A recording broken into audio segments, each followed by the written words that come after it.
Entonces vamos a arrancar hablando entonces de herramientas no tan nuevas y algunas más nuevas de diagnóstico microbiológico y cómo podrían tener un gran impacto. Entonces, bienvenidos, voy a cerrar esta sesión, espero que se diviertan. Vamos a discutir la necesidad de tener métodos rápidos para el antibiograma y cómo podrían optimizarse esos métodos convencionales para tener un impacto en el manejo antibiótico de los pacientes. También vamos a comentar herramientas diagnósticas que podrían penetrar en un futuro cercano a Latinoamérica y los desafíos a los que vamos a enfrentarnos una vez tengamos algunas de esas herramientas. Entonces, recordemos que en el flujo del diagnóstico microbiológico tenemos dos grandes vías. La vía convencional, donde tenemos un resultado que podría tardar entre 48 a 72 horas, pero depende, a veces nos toma mucho más, 4 a 5 días, y es demasiado tiempo el paciente en terapia empírica, porque dependemos muchas veces del crecimiento, entonces del cultivo, ¿cierto? En el plato, las colonias que crezcan en el agar, y podemos tomar la vía de los automatizados, aquí tomo como ejemplo Vitek 2, o la vía de los métodos, digamos, convencionales o manuales, como API, Kirby-Bauer, etc. Y tenemos una ruta rápida, un atajo, donde podremos tener el diagnóstico en minutos a horas a través de espectrometría de masas, que nos hace solo identificación, o a través de hibridización, o a través de los paneles moleculares multiplex PCR, que además de la identificación, nos hacen la identificación además de genes de resistencia antimicrobiana. En mi posición, uno definitivamente necesita hacer las dos cosas. Uno, porque además de las pruebas moleculares, que son muy buenas, y vamos a conversar un poquito más adelante de ellas, hay que hacer antibiogramas para poder ajustar el tratamiento, para poder optimizarlo, para poder desescalar. Y lo otro es que no en todos los pacientes podremos utilizar PCR. En muchas veces, exámenes básicos como una coloración de grano y un cultivo convencional son suficientes y dan una gran información. ¿Cuáles son las limitaciones de los métodos tradicionales? Primero, el tiempo al resultado. En los pacientes con infecciones moderadas a severas, es fundamental conocer el género y especie del agente causal. La microbiología convencional depende del tiempo de crecimiento del microorganismo, tanto en el cultivo primario como en las pruebas bioquímicas de identificación y en el antibiograma. También la baja discriminación de los métodos convencionales. Esto impide una correcta diferenciación de los microorganismos con características similares. Por ejemplo, entre Shigella y E. coli aún tenemos problemas en diferenciarlas. Y la incapacidad de hacer microbiología multiplex. Algunos microorganismos, anaerobios, hongos, nocardias, requieren de sustratos y pruebas suplementarias que muchas veces no tenemos al alcance en los laboratorios de la rutina. Entonces, optimización del cultivo convencional mediante agares cromogénicos. Esto no es tan nuevo, pero sigue siendo muy útil. Y podemos decir que la tecnología de los agares cromogénicos es una tecnología vieja, pero esta tecnología sigue siendo bastante útil.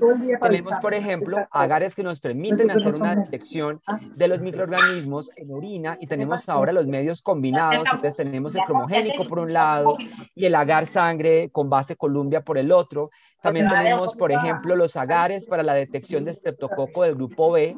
Ese también es muy importante porque ya está out seguir utilizando el famoso agar sangre con acida. No siempre es fácil detener la acida ahora y conseguirla para poderlo preparar. Entonces, este agar cromogénico nos hace una detección muy temprana. Y los agares, por ejemplo, también de salmonela. Por un lado trae el agar Hectoen, por el otro un cromogénico de salmonela que nos permite identificarlo más rápidamente. Entonces, siendo microbiología convencional, es optimizada.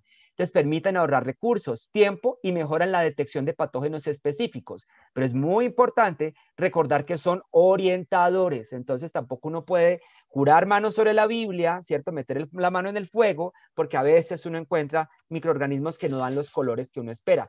Y también tenemos medios de estos cromogénicos que nos permiten detectar mecanismos de resistencia específicos. Por ejemplo, los métodos para estafilococo meticilino resistente, este agar nos permitiría detectarlo directamente de la botella de hemocultivo, en hisopados nasales, en muestras clínicas y sería bastante útil. El método de detección cromogénica de las BLES, el ChromoID, este agar para detección de BLES, y también tenemos agares cromogénicos para la detección de carbapenemasas, como el CarbaSmart.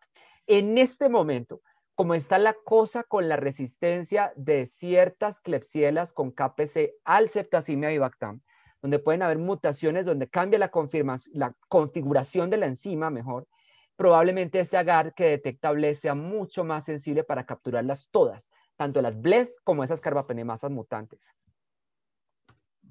Ahora, el punto que aquí es clave también mencionar en esta charla, en estos 20 minutos, es que en el paciente séptico, cada hora de retraso en el antibiótico apropiado aumenta la mortalidad. Aquí les traigo dos estudios que han sido contundentes.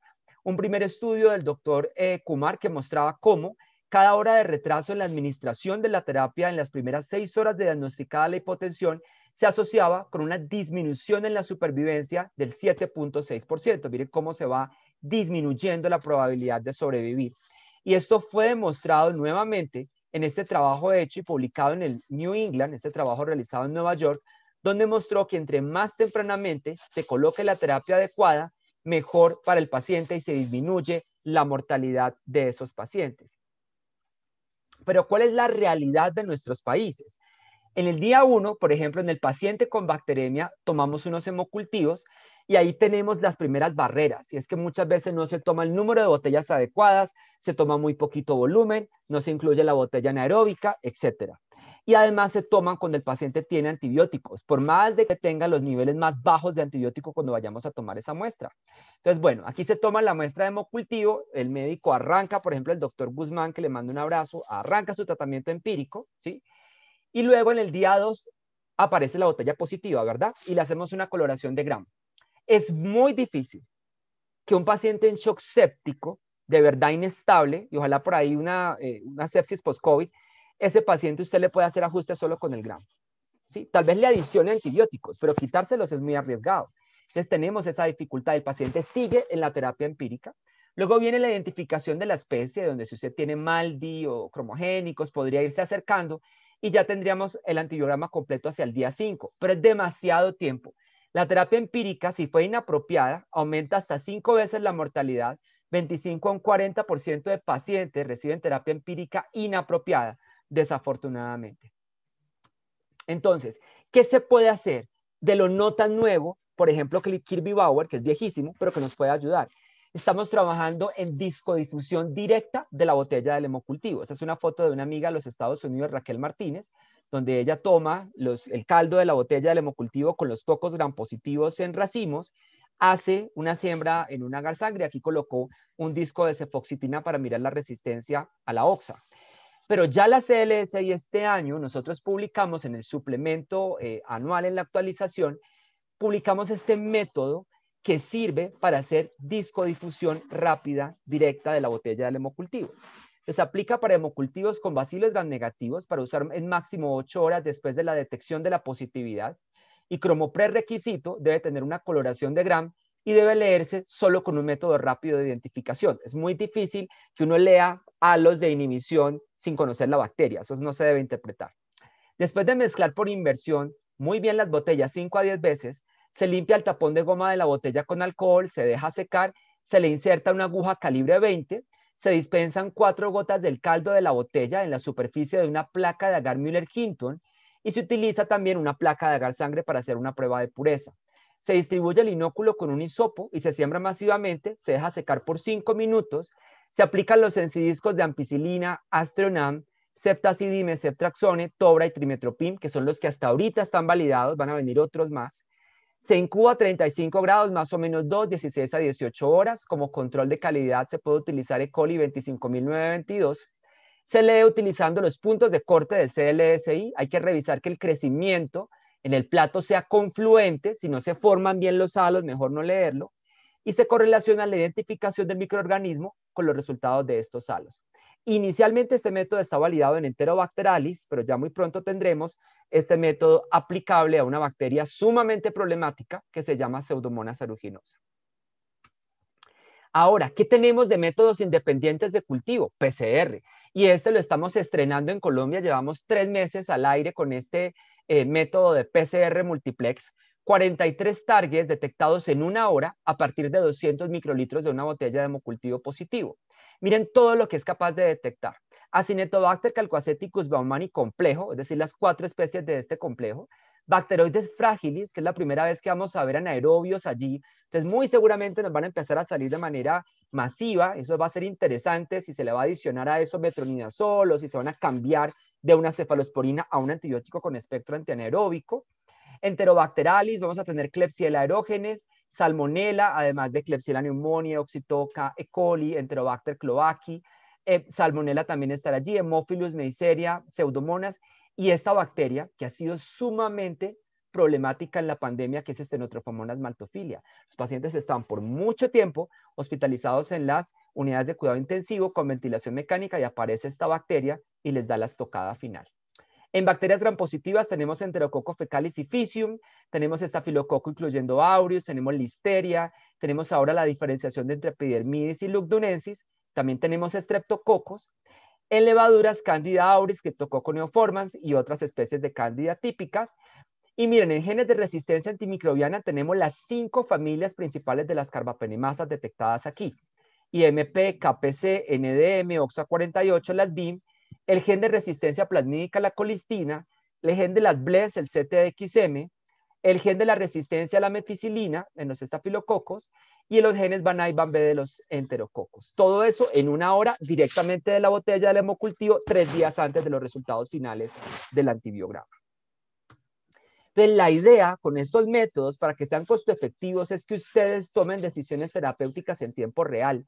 No puede ser que se apliquen estos métodos, que se demoren mucho en tomar la decisión y que se pierda el esfuerzo económico que se está haciendo.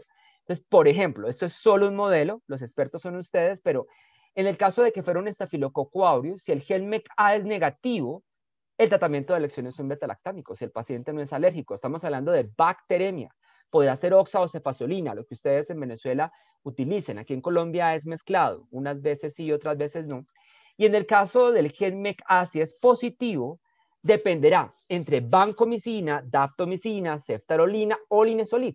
Entonces eso varía dependiendo de la exposición previa a los antibióticos, de la toxicidad renal que hayan tenido, etcétera. Pero ya sabiendo que el gen está presente, no valdría la pena dar un beta-lactámico porque el paciente estaría condenado a la falla. Con los gram negativos, ahora con esta nueva detección de enzimas, va a ser un poco más complejo. Entonces, en el caso de las KPC, el doctor Guzmán mencionaba ceftazimia y Bactam, y es la primera opción, 2.5 gramos cada 8 horas en adultos en 2 horas de infusión. Ya en Colombia por fin tenemos la indicación también para pediatría, estamos esperando la 4ª indicación de ese medicamento en Colombia. Ya si el foco es intraabdominal, probablemente usted querrá adicionar un cubrimiento antianaeróbico, y a juicio de ustedes como infectólogos habrán que considerar si en ciertos casos muy puntuales, por ejemplo en algunas neumonías, en pacientes en los que ha tenido que hacer ajuste por función renal, etcétera, tendría que adicionar una segunda opción terapéutica. En el caso de la OXA48 lo mismo, Cefta y Bactam, pero en la OXA48 si no hay otra enzima y además hay sensibilidad al cefepime, cefepime puede ser una opción para desescalar el paciente, porque cefepime no es sustrato de la enzima y es un suiterión, por eso se llamó de 4ª generación. Y en el caso de las metalo, el manejo es Astronam. Ahora, puede ser Astronam con un segundo medicamento antibiótico. Yo sé que Astronam no tiene los estudios en monoterapia y cuando hay resistencia al Astronam se combina con Cefta-Avi con Astronam. Entonces la idea es ir creando protocolos y siempre hacer los antibiogramas para poder realizar los ajustes de estos resultados. La gran pregunta es cuándo solicitar esta prueba. ¿Son en todos los pacientes o en algún grupo de pacientes que se beneficia? Entonces, por ejemplo, eso es mi opinión, eso es solo una idea. Pacientes en la UCI que presenten bacilos gram negativos en la botella de hemocultivo deberían ir con estos paneles. Porque aquí en Colombia, yo estoy sorprendido que la resistencia en Venezuela no sea tan alta como la Klebsiella que tenemos en Colombia, que es impresionantemente resistente. Tenemos unos brotes ahorita gigantes en la era de la pandemia, en esta meseta, porque eso ya no es un pico, sino una meseta de casos. Entonces, allí, pacientes con bacilos gram negativos en estado crítico deberían recibir este panel. Pacientes inmunosuprimidos por el riesgo de una infección polimicrobiana. Pacientes con levaduras en la botella de hemocultivo por el impacto en la mortalidad. Pacientes hemodinámicamente inestables que tengan cocos gram positivos en racimos, porque en los pacientes estables, un paciente que esté tranquilo, que usted le tome unos hemocultivos y salgan cocos en racimo, podría ser un contaminante. Yo prefiero ahí no gastarme la prueba. Y pacientes hemato-oncológicos que tengan cocos en racimos, en cadenas, porque podrían ser enterococos, que es importante en ese grupo de pacientes. Tenemos también paneles disponibles multiplex para neumonía. Este, por ejemplo, es el panel de neumonía viral. El panel de Filmarate 2.1 se monta de hisopado nasofaríngeo y en una hora detecta todos estos virus, adeno, coronavirus, el propio SARS-CoV-2, metaneumo, rinovirus, influenza A, incluyendo la cepa pandémica, influenza B para influenza del 1 al 4, respiratorio sincitial, y 4 bacterias atípicas, Bordetella pertussis, parapertussis, Chlamydophila pneumoniae y Mycoplasma pneumoniae, directamente del hisopado nasofaríngeo en una hora, bastante sensible y específico. Y en el caso de neumonía bacteriana, que puede ser neumonía bacteriana intrahospitalaria o asociada a la ventilación mecánica, hay este otro panel, un panel molecular que se puede montar directamente de aspirado traqueal, de lavado broncoalveolar y esputo, y este panel entonces podría detectar 3 días antes del resultado del antibiograma CASI, bacterias atípicas como Legionella, Mycoplasma y Clamidia, y bacterias típicas en las cuales se va a llevar a cabo un recuento semicuantitativo, por ejemplo, donde detecta Cinetobacter baumannii, Enterobacter, Klebsiella, E. coli, Pseudomonas, Staphylo, etc. Detecta todos estos virus que pueden causar neumonía y genes de resistencia antimicrobiana. MECA para Staphylo, KPC, NDM, OXA, CTXM, que es una BLE, BIM y las IMP para los bacilos gram negativos.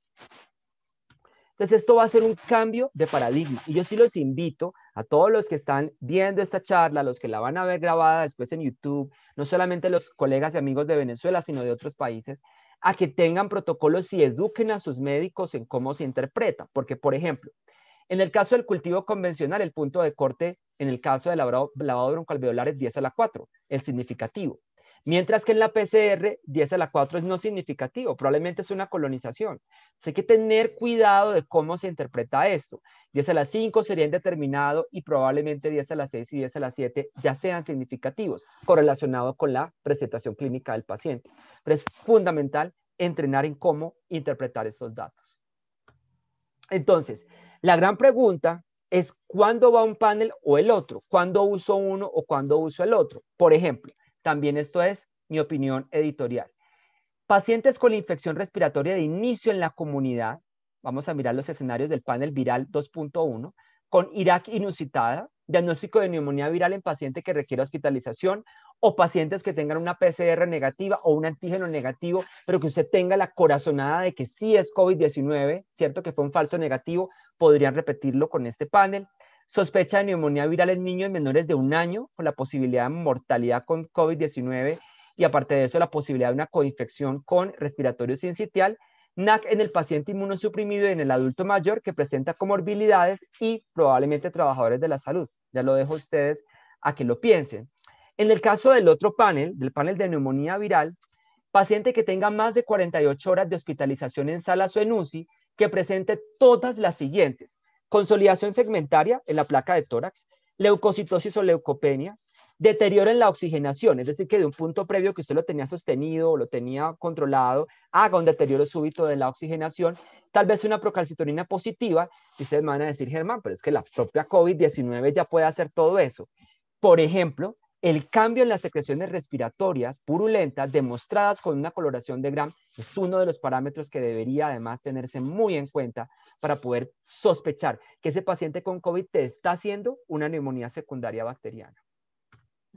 Ahora, otros métodos ya, digamos que se pueden utilizar, que no son tan nuevos, pero que son bastante valiosos. Tenemos el CARBA-NP, RapideCarba, un método colorimétrico que nos ayuda a detectar carbapenemasas de varias familias. Es rápido, más o menos en 2 horas máximo. La sensibilidad y especificidad es adecuada. A veces hay algunos problemas de interpretación de los colores. Si ustedes son daltónicos como yo, a veces no es tan fácil pasarse del rojo al naranja y sus derivados, pero digamos que en general es un muy buen método. No es nuevo, pero es bastante utilizado y nos saca muchas veces de la duda. Por ejemplo, por muy que yo tuviera PCR para detectar carbapenemasas, si me dan negativas, ¿cierto? Porque por más que uno tenga PCR, a veces las PCRs comerciales están limitadas al número de variantes que detectan. Y si yo aún tengo la corazonada de que es una carbapenemasa, este método me puede aclarar y sacar de la duda. Tenemos los inmunoensayos de flujo lateral, que han sido sumamente famosos. Tenemos el CARBA5, por ejemplo, para las 5 familias más importantes de carbapenemasas, el gen de la CTXM para las BLES, porque todas las CTXM tienen actividad de beta-lactamasa de espectro extendido, y tenemos el gen MSR para la colistina. Entonces detectan esos mecanismos de resistencia directamente del cultivo, uno prepara como un extracto, esto migra en 15 minutos tendría aproximadamente de 5 a 15 minutos tendría los resultados con buena sensibilidad y especificidad, casi como una PCR, pero tiene una limitación. Y es que depende del número de variantes que están incluidas en el inserto. Desde KPC detecta KPC 2 y 3, pero si hay otras KPC, si tenemos más de 50 variantes de KPC, puede que varias de ellas no las capture. Entonces también eso hay que pensárselo a la hora de buscar este tipo de mecanismos de resistencia. El futuro del antibiograma y la detección de esos mecanismos en Latinoamérica. Vamos a tener la posibilidad de hacerlo en sangre total, que a mí todavía me da un poquito de... porque el problema de la sangre total, hacerlo directamente en tubos con EDTA, es en qué momento tomo la muestra, para asegurarme que me da un resultado verdadero positivo. Porque aquí el problema es que las bacterias pueden ser intermitentes y si yo no tomo la muestra en el momento que es, podría darme un resultado falsamente negativo. Pero estamos en esa disyuntiva. Paneles de antibiograma con concentración inhibitoria mínima directo de la muestra. Tenemos el Accelerate Phenosystem, que ha sido muy utilizado en los Estados Unidos, aunque afuera no ha penetrado tanto. Pero ese sistema detecta a través de análisis morfokinético celular, a través de cámaras integradas, ese es el reality show de las bacterias, muestra entonces el resultado de la identificación del antibiograma en 6 horas, directo de la botella del hemocultivo con la concentración inhibitoria mínima. También viene uno para hacerlo directo en muestras de orina. Después así tomar la muestra de orina y ese te hace la identificación, recuento de colonias y el antibiograma, ¿cierto? Más o menos en 6 horas. Aquí el punto es, y si se contaminó, y si hay más de una población, y si está contaminada, pues podría dar resultados raros. Secuenciación genómica al alcance de la mano, cada vez estamos más cerca de poderlo hacer. Me gustaría que avanzáramos más en interpretar los datos de genómica, no en hacerla, cualquiera la hace, pero aquí el punto es interpretémoslo bien. Creo que falta más transcriptómica, porque describir un gen o una mutación, creo que este tema hemos avanzado mucho, pero en saber qué va a codificar y cuál es la respuesta que se puede esperar es lo que necesitamos definitivamente esclarecer. Desafíos que deben resolverse. La interpretación clínica y la predicción del éxito terapéutico con los genes detectados. Aquí la pregunta para todos para esta noche tan bella, ¿será posible reemplazar la concentración inhibitoria mínima? Es decir, que tengas una PCR que te dé resultados o una de estas pruebas y listo, con eso ya sabemos todo. ¿Qué pasa con la contaminación de la muestra? Con microorganismos totales o con su ADN microbiano. ¿Es posible asignarle un gen a un microorganismo particular? Con estafilo se puede, pero con gram negativos es muy difícil. Si yo tengo Pseudomonas y Klebsiella y me da KPC positivo, ¿de quién es la KPC? ¿De la Pseudomonas o de la Klebsiella? No sé. Y la costo efectividad. Necesitamos hacer estudios de costos, hay que decirlo con toda franqueza, en Latinoamérica somos muy perezosos en hacer estudios de costo efectividad y deberíamos avanzar hacia eso. En resumen, queridos amigos, el diagnóstico microbiológico oportuno y apropiado permite escoger el medicamento antibiótico con la mayor probabilidad de éxito, evitar la presión selectiva que genera resistencia, disminuir los costos asociados a exámenes complementarios que tengan toxicidad necesaria a ciertas moléculas y combinaciones ineficaces de antibióticos, contener la diseminación de esos microorganismos a nivel hospitalario generando alarmas para la epidemiología en tiempo real.